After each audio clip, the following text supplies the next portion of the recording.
Hello, my name is John Michael Riley, and I'm currently an assistant professor at Oklahoma State University, and this is the first of 3 videos that should offer some insight into a game that I created in the fall of 2015 to utilize in courses I teach. I frequently use this hedging game. I call it a hedging game. I frequently use this in a senior level commodity futures markets course, and I occasionally use it in a junior level ag markets and price analysis course. This first video is aimed at offering the insights into what the student, how the game actually operates for the student and what the students actually see. The second video is going to give some more behind the scenes look at what data flow into the game. And the third video is going to offer a look at the way that I collect the information from the students as well as a tabulation sheet. I'm splitting it up into 3 videos just to kind of split up the monotony, but also because my recording software only allows me to go for 15 minutes. If I make any minor errors, I'll probably apologize at the time, but also just say in advance I apologize for any kind of errors that I might make. If it's real egregious, I'll start over. I've already done that a couple of times. As with any of my, you're going to be looking at spreadsheets, and with any spreadsheets that hopefully I'm not alone in saying this, that I know exactly what I'm doing, but maybe a second person wouldn't. But again, that's the whole point of these videos, is to kind of give you a look at what's going on with respect to this hedging game. All of the materials that I share today and that I share in this video and I share in the article will be provided online. So without further ado, we'll jump into kind of how the game operates and what the student sees. So this is what we're looking at here is a printout that I provide to the student the day of the game, and I also make this available to the students in advance through the online classroom so that they can hopefully be more prepared in order to speed the game up a bit.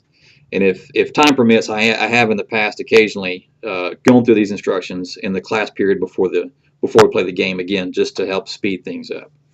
But essentially, the game consists of being a corn producer in eastern Nebraska. I choose eastern Nebraska because that's where my data came from USDA NASS, USDA AMS for prices and corn yields.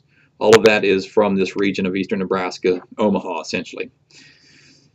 I put them in the role of a producer, risk manager. This current sheet the current format it says a risk manager. You can say producer. I've said producer in the past. And so the whole point being to have the student be the one making the decisions about futures contracts with respect to largely hedging.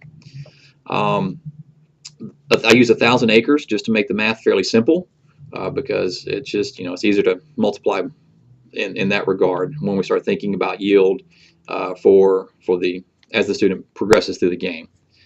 I only let them use contracts that are 5,000 bushels. We don't use the mini contract. We use the standard corn contract, again, just to maintain some level of simplicity.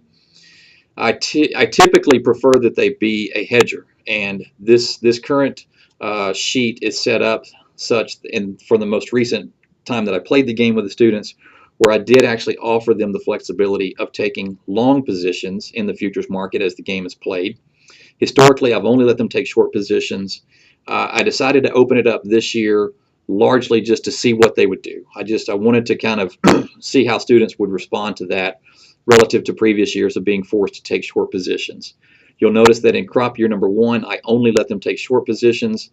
However, in crop years 2 through 4, I do give them the flexibility of taking long positions as throughout the crop year. I do allow them, we typically get through 4 crop years. There is time set aside to do a quick example, a practice year, and then crop years 1, 2, 3, and 4, and then usually I'm out of class time. So my typical span is a 4-year period production horizon. They are offered the opportunity to make decisions about hedging at 3 different times during the growing season. I offer them the opportunity at planting, what I call emergence. I tell them this is when the crop's kind of coming up out of the ground, and then in the middle of the summer, and then after that they can't make decisions. And I'll kind of get into that a little bit more specifically next. The student also has available a sheet where they can record information by hand. They send that information to me through an online form, and we'll look at that in video 3. But this is an example. This is the practice year for them, and this is given to them, but they also have a blank set of these for the actual crop years 1, 2, 3, and 4. So with that, let's look at kind of the sheet where the information is provided to the students. And this is what, this is the front page of the game, the tab 4 chart -2. I get real wild and crazy with my sheet names. But this is essentially what the student sees at the beginning of every crop year. It just lays out where things are at as we're thinking about planting. And so for this example, I tell them their expected corn yield is 157 bushels per acre. The expected basis is 27 cents under. Futures price at planting is $4.79. And they have a variable cost of production of $3.27. Here I just make that multiplication, the 157 times the 1,000 acres, to let them know what their expected production is. I give them their expected cash price, which factors in basis. And then I provide them how many contracts, given a 5,000 bushel contract size, they would be the maximum number to fit that level of production, 157,000 bushels.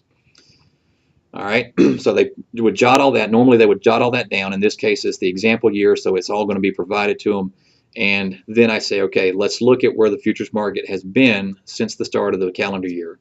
And so for this example, again, this next sheet over, which is the chart, it just provides some context for the student with respect to where the futures price has been since the start of the calendar year. So in this example, we can see that it started the year, kind of moved higher, steadied out a little bit, and then now it's moving higher again. Again, this is just really to give the student information about the history of the futures price for the past couple of months leading into planting. So at this stage, I tell the students, okay, this is where you would make a decision about how many contracts you would like to, initiate from a hedging perspective. So if we go back to the sheet, then this is the example that we kind of walk through. I throw out, let's take a short position on 10 futures contracts. Okay, so the price at planting is $4.79. So we're going to take a position on 10 contracts. All right, so I tell them, okay, let's do that. Then we move into the next time period, emergence. All right, again, I only offer 3 opportunities to make hedging decisions: planting, emergence, and midsummer. But I do emphasize at each one of these stages that a normal producer can make decisions anytime the market is open. However, unfortunately, we can't do that in the context of this game because we'd be there all day. But I do emphasize to the students that throughout these weeks that we go through, the days and of the weeks, a normal producer could make a decision about taking a position in the futures market. So then after they make the decision at planting, they record those decisions, they submit them through the form. Then we move to the next time period, which is emergence. And again, they're offered that same picture. That just adds a little bit of time to it, a few more prices, a little bit more market information about where prices have been. And they're given the opportunity to make a decision at emergence about how many futures contracts they'd like to enter into at a price of $4.57.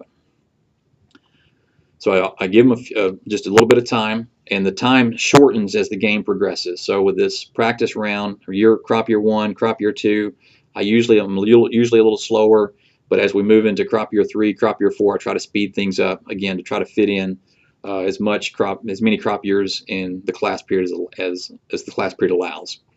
So they make this decision, and then I tell them, okay, submit that. Then we move to midsummer. In this case, the price fell pretty good. Usually get a bit of a response, but here they continue to see that same picture about where prices have been leading up to the midsummer time period. Prices are at $3.61. I tell them make a decision about how many contracts you'd like to enter into at this price of $3.61. Again, I emphasize that in reality, a producer could make these decisions, anytime the market is open. But unfortunately, we're just given 3 options. After they make those decisions for the midsummer time period, I switch to the harvest chart, which then kind of sums up the year. So again, they continue to look at this same picture about where futures prices have been for the growing season since the start of the calendar year. And they're also given the final actual cash price of $3.54 for this example. The $3.93 price, the orange price in this case, is the futures market price at harvest. And then a 155 bushel per acre yield for this example crop year. So if we go back to the hard copy sheet that the students were provided, all of this information is laid out. So we see an actual yield of 155. We can see here that the amounts, the prices recorded at each of the different time periods, and then the final futures market price. If we took a short position on 10 contracts at each point in time, they can then start thinking about recording the gains and losses, dollars per bushel here, for the futures contract relative to the final, offsetting price of $3.95, how many contracts they offset, what their actual cash price was, the actual basis. So they're doing all of this kind of at the end of the crop year, or give them a few minutes, and also give them a few minutes to calculate the realized price. Now this takes a lot of time, so I would like to speed this up. My tabulation sheet has been done in an effort to speed this up, but I don't want to just completely separate from them thinking about this, because this is one of the big concepts throughout the class that is important.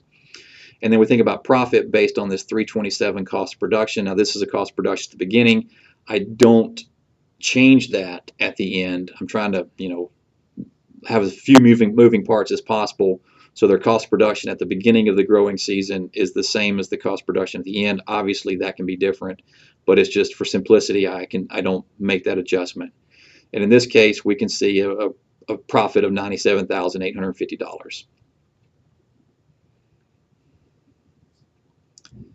And that is the end of the example period, and then we move into crop year 1, where the process is exactly the same. I go back to the beginning, the front page, and then I just change what year I'm going to pull from. And I'll get into that more in video 2 about how that works.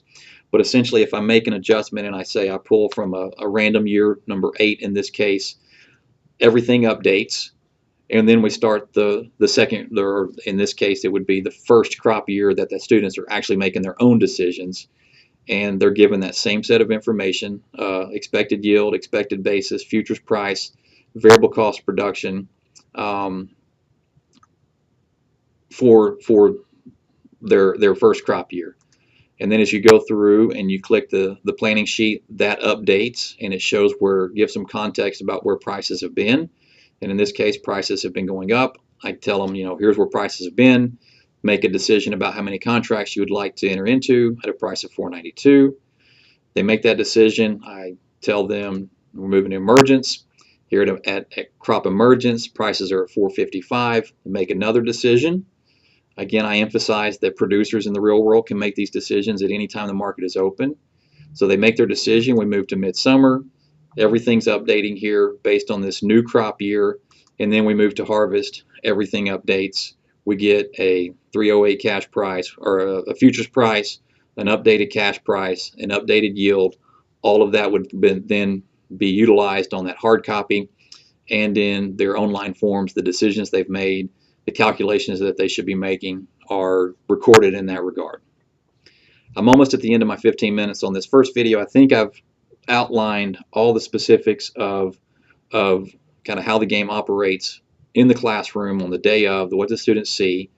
Obviously, if there's been omissions, please let me know.